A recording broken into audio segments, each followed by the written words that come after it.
You are 16 years old. You have no money, no family connections, and no future that anyone around you can see. And then a man in a suit hands you an envelope and says, "Welcome." That is how it begins. The Yakuza is not a gang. It is a hierarchy. A corporation built from violence, loyalty, and ritual that has existed in some form for over 300 years. At its peak, it had more than 180,000 members operating across Japan and deep into Southeast Asia, the United States, and beyond. But what does it actually feel like to live inside it? The answer depends entirely on where you stand. Rank 1. Shitei, the younger brother. You start at the bottom, everyone does. The word shitei means younger brother. That is what you are, not an employee, not a soldier. A brother, which sounds warm until you understand what it demands. Your first months are silent. You run errands, you clean offices, you carry bags. You bow to every man above you, and every man is above you. You do not ask questions. You do not speak at meals unless spoken to. You learn the rules not from a manual, but from the consequences of breaking them. Researcher Tomohiko Suzuki, who spent a year embedded with a Yakuza family in Tokyo, described the daily life of a shitei as closer to a monastery than a criminal organization. Wake early, serve, obey, repeat. Your pay is almost nothing. You may live in a communal house owned by your boss. You eat when others eat. You sleep when you are told to sleep. But you are learning something more valuable than money. You are learning loyalty as a physical practice. And in the Yakuza, loyalty is the only currency that actually matters. What would make a young man choose this? For many, the answer is that no one else chose them first.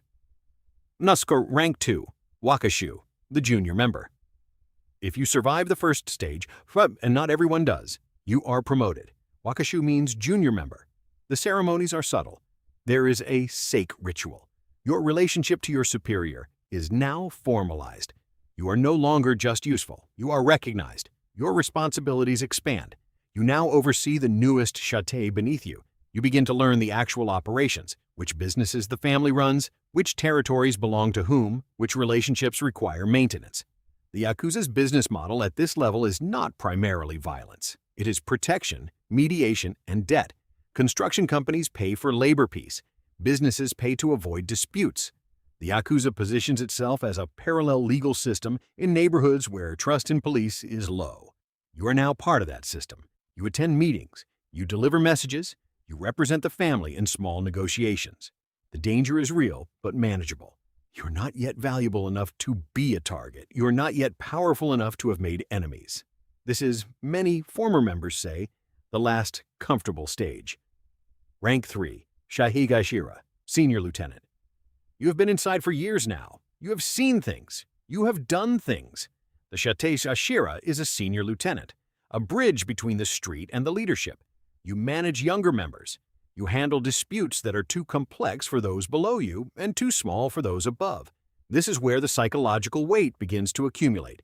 You are responsible for men who make mistakes. Their mistakes become your mistakes. A shitei who miscollects a debt, who offends the wrong person, who draws police attention, that reflects on you. You absorb it. You solve it quietly. Dr. David Kaplan and Alec Dubrow, authors of the landmark study Yakuza, Japan's criminal underworld, documented that mid-level Yakuza members showed stress patterns consistent with middle management in high-pressure corporations, with the added variable that the consequences of failure could be physical. You are also expected to be visibly Yakuza now. The suits, the tattoos beneath them, the specific way you carry yourself in public. You are a signal. Your presence alone communicates something to the street. And you have begun, for the first time, to understand how far up the structure actually goes and how few people ever make it there. Under Rank 4, Wakagashira, Underboss. There are very few men at this level. The Wakagashira is the underboss of the family. He manages daily operations on behalf of the boss. He is the man everyone actually deals with because the man above him deals with almost no one directly. At this rank, you no longer touch money. You no longer confront anyone personally. You coordinate, you decide, you approve. The power is real and it is visible. Other families know your name. Law enforcement knows your name. This is both status and exposure. By this point, most Wakakashira have served 10 to 20 years inside the organization. They have been arrested. They may have served prison time, which in the Yakuza is not a disgrace, but almost a credential, proof that you held the line and said nothing. Your personal life, if it still exists, is deeply restricted.